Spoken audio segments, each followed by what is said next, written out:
জিজ্ঞেস করলো কে কে আসবে, দুজন তোমাকে নিতে, ওরা দুজন আসবে না, কথা বলে ফোনে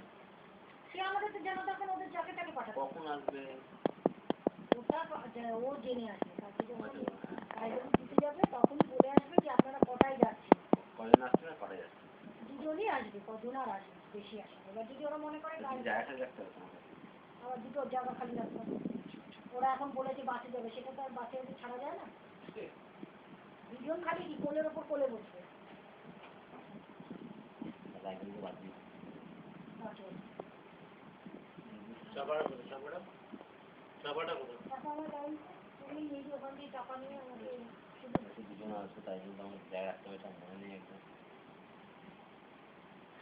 ও বলেই আসবে দুজনে মিশে আসবেন না, এবার ওরা বলবে বাসে আসবে, ওদের কি বাসে ছাড়া যায়?